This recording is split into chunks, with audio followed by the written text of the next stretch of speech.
What's up, everyone? Logan Freeman here, and today we're breaking down the February Planning Commission activity for the city of Olathe, one of the fastest moving development markets in the Kansas City metro. Olathe held two Planning Commission meetings this month on February 9th and February 23rd, and there were several key items that matter from a commercial real estate perspective, especially industrial growth, retail expansion, and continued momentum along the 167th and 175th Street corridors. Let's start with the February 9th meeting. One of the bigger signals came from a rezoning request near West 175th Street and Lone Elm Road, where roughly 4.7 acres were proposed to transition into general industrial zoning to support the Lone Elm Center development. This area sits within a broader South Olathe growth corridor that's seeing increasing logistics, distribution, and employment-focused development. And that's important because this same corridor continues to generate attention tied to regional economic expansion and future training and employment uses connected to major sports and corporate investment discussions.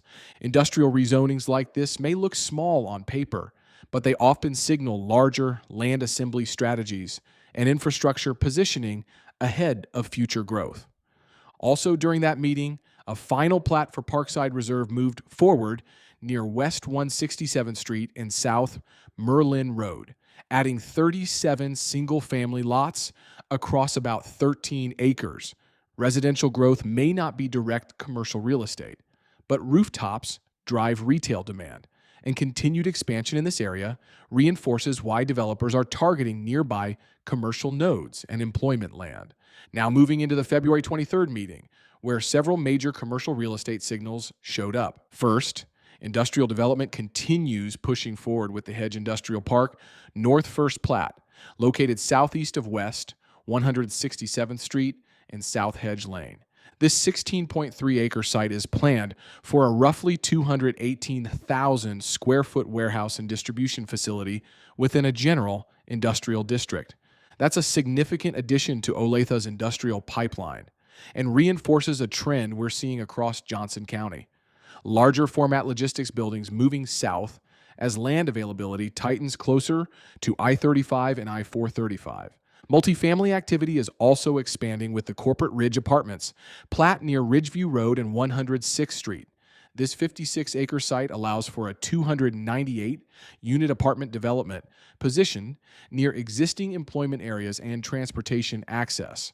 Projects like this are important because they support workforce housing tied directly to industrial and office employment growth in the surrounding corridor. One of the biggest commercial stories from this meeting came from a proposed rezoning at College Boulevard and Valley Road for a new Dillons grocery store development. The proposal includes a nearly 100,000 square foot grocery store, a 14-pump fuel station, and over 400 parking stalls within a new community commercial district. This project sits within the Sunnybrook area and is designed to serve the growing employment zone along the K7 corridor, acting as a retail anchor that supports surrounding business park and residential growth. The development includes new street connections, pedestrian amenities, and expanded infrastructure, all signals that this part of Olathe is transitioning from employment-focused land into a more balanced, mixed commercial environment. Other items included a telecommunications monopole proposal near West 151st Street and Redbird Street, and a rezoning tied to a new Olathe Animal Care campus near Santa Fe Street and Ridgeview Road, both smaller individually, but part of the broader pattern of infrastructure and civic investment that tends to precede private development activity. So what does all of this mean from a commercial real estate standpoint?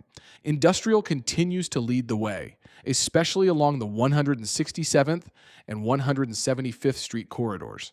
Retail expansion is following rooftops and employment growth, with large format grocery anchoring future commercial nodes. And multifamily development is positioning itself strategically near employment centers to support long-term workforce demand. Olathe remains one of the most active development markets in the metro, and as conversations continue around regional investment, sports infrastructure, and South Johnson County growth, Zoning activity here is giving us an early look at where the next wave of opportunity may emerge. We'll continue tracking planning and zoning across the metro so you can stay ahead of where development, capital, and momentum are moving next.